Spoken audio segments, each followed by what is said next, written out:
Vous a-t-on déjà menti?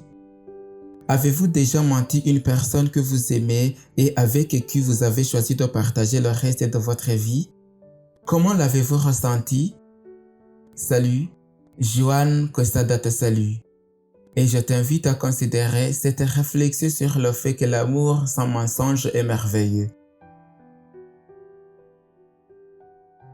Un sage proverbe a dit un jour: les lèvres véridiques durent pour toujours, mais la langue mensongère ne dure qu'un instant.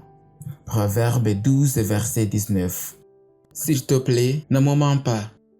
C'est une phrase que nous entendrons probablement souvent prononcer entre un petit ami à sa petite amie ou une petite amie à son petit ami. Ou peut-être est-ce la supplique de la femme à son mari ou vice-versa. Plus qu'une demande, il s'agit d'un plaidoyer. C'est un plaidoyer qui vient du cœur d'une personne qui ne veut pas souffrir. C'est parce que le mensonge détruit. Le mensonge blesse et offense, brise la confiance, détruit la paix et l'harmonie, affecte les relations humaines, les amitiés, surtout les relations amoureuses et aussi les mariages. Combien de divorces ont été initialement causés par un mensonge? Combien de moments de chagrin et de douleur ont eu dans des mariages qui duraient peut-être depuis des années, mais un mensonge a brisé cette relation de confiance, de paix et d'harmonie?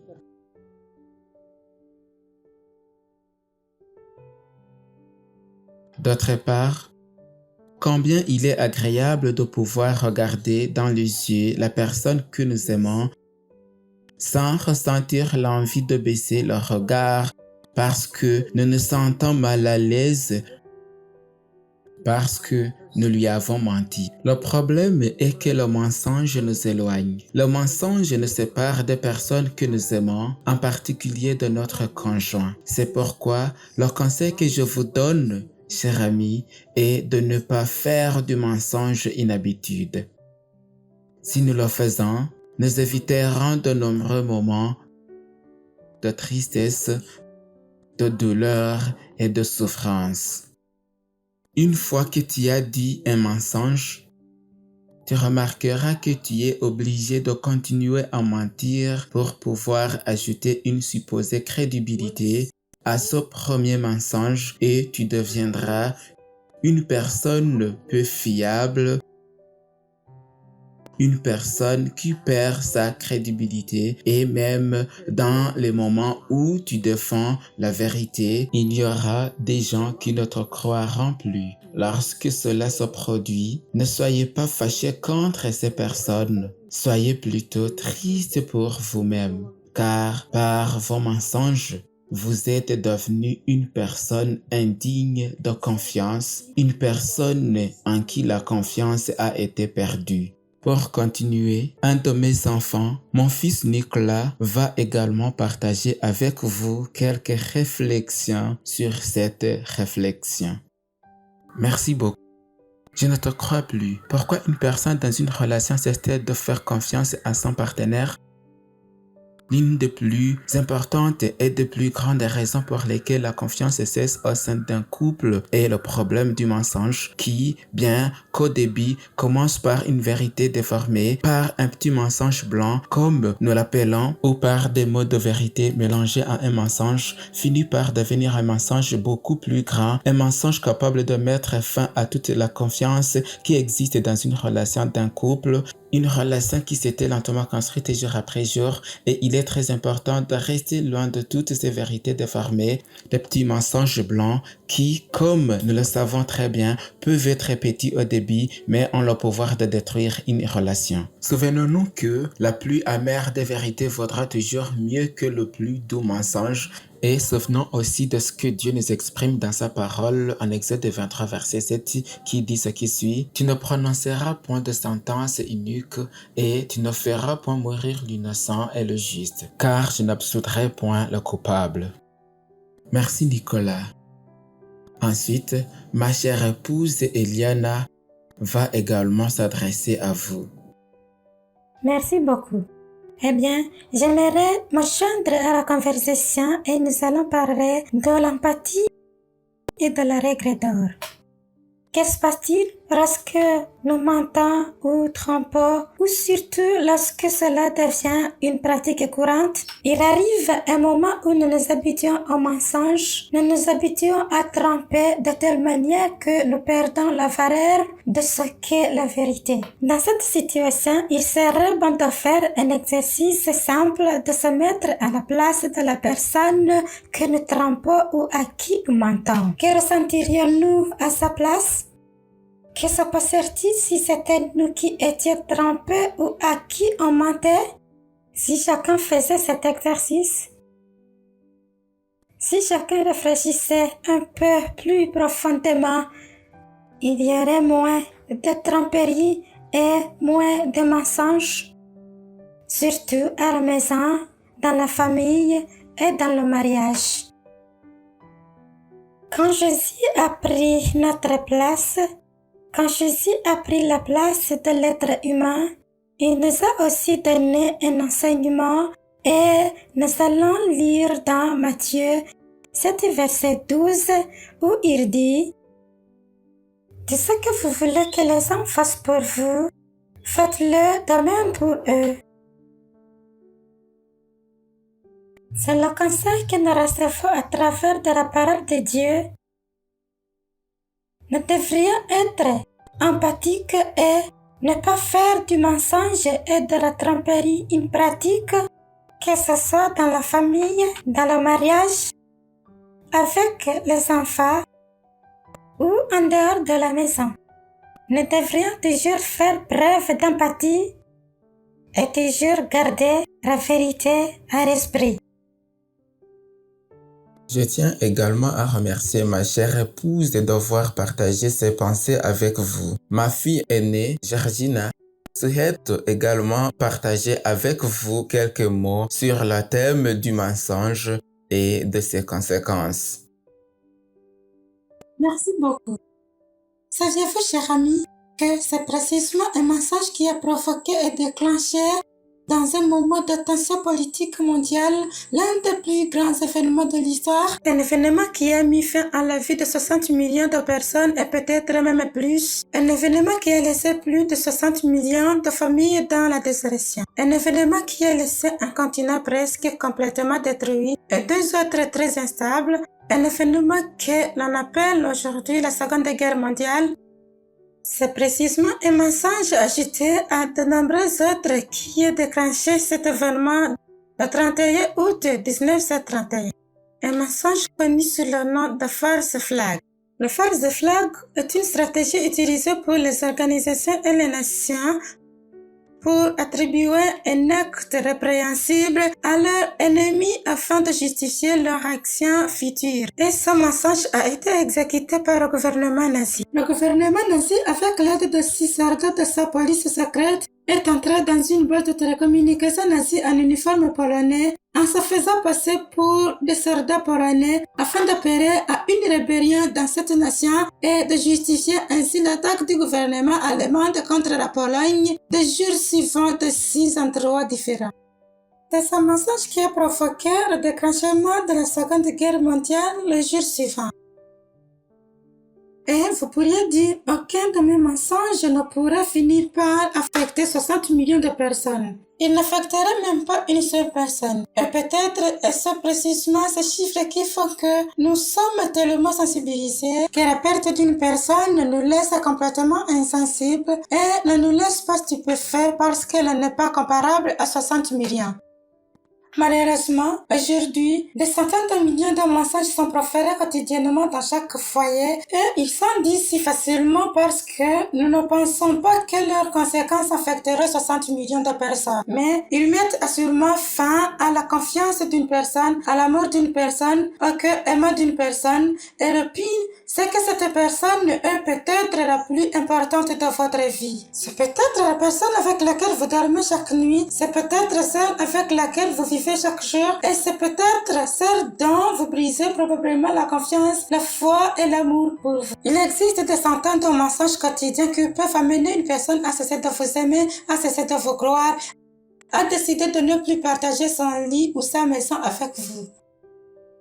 Un simple mensonge peut faire en sorte que vos enfants ne puissent pas vivre avec leurs deux parents ou qu'ils doivent passer un week-end avec un parent et le suivant avec l'autre parent. Un mensonge qui entraîne un manque d'amour entre les parents laisse au contraire les enfants être témoins d'une bataille chaude quotidienne. C'est peut-être un mensonge qui fait que votre femme ou votre mari vit une vie de dépression, de tristesse et même un désir de mettre fin à sa vie. Il n'y en a pas que celui qui a été trahi qui souffre, il n'y en a pas que celui à qui on a menti qui souffre, il y a aussi celui qui a inventé et raconté son mensonge. Peut-être dormez-vous chaque nuit en pensant: quand mon mensonge sera-t-il découvert? Quand mon mensonge sera-t-il révélé? Quand ma femme ou mon mari découvriront-ils que je les ai trahis? Cette inquiétude vous ronge chaque nuit. Et peut-être que vos mensonges sont si parfaitement élaborés que vous êtes sûr qu'ils ne seront jamais découverts. Mais votre conscience vous rappelle indubitablement que vous avez manqué à la personne que vous avez juré de protéger et de soigner toute votre vie. Et que malheureusement, la personne dont vous devez maintenant prendre soin et protéger est vous-même. Les mensonges, qu'ils soient gras ou petits, noirs ou blancs, ont toujours des conséquences et les conséquences peuvent être aussi graves que la perte de 60 millions de personnes, aussi graves que la perte de l'amour, de la foi et de la vie d'une personne ou d'une famille entière. Que le mensonge ne trouve pas sa place dans votre foyer, dans mon foyer et dans le foyer de chacun d'entre nous et que nous puissions éviter ces conséquences désastreuses.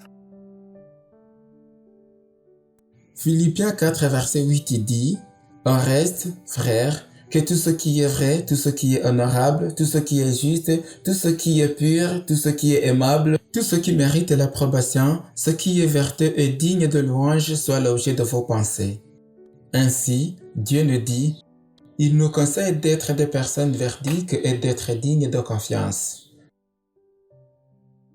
Merci Naël. Quand le mensonge nous a frappés, peut-être devez-vous traîner la douleur profonde d'avoir souffert de la tromperie des mensonges de la part d'une personne qui vous était chère, peut-être dû par un ami ou un parent proche, ou peut-être même par votre propre conjoint.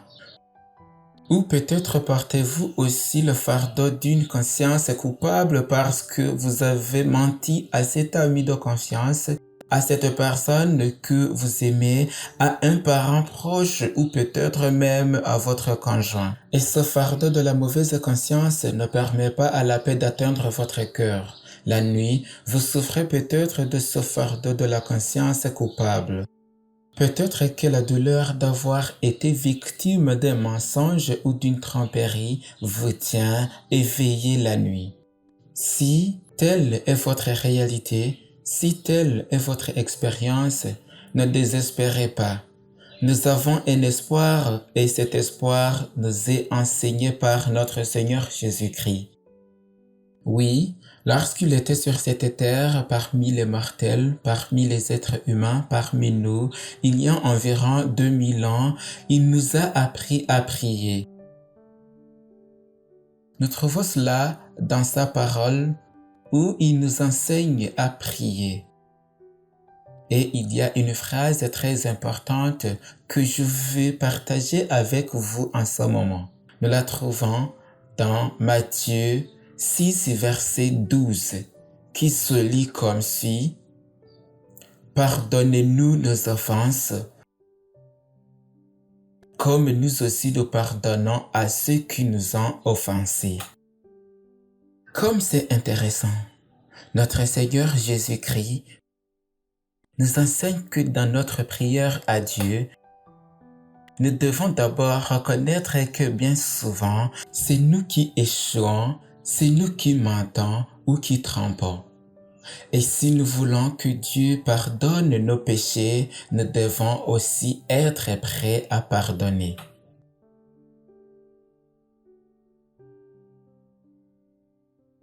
Oui, Si vous avez souffert de la douleur ou de la blessure d'une déception, d'un mensonge ou d'une trahison, demandez à Dieu de vous apprendre à pardonner.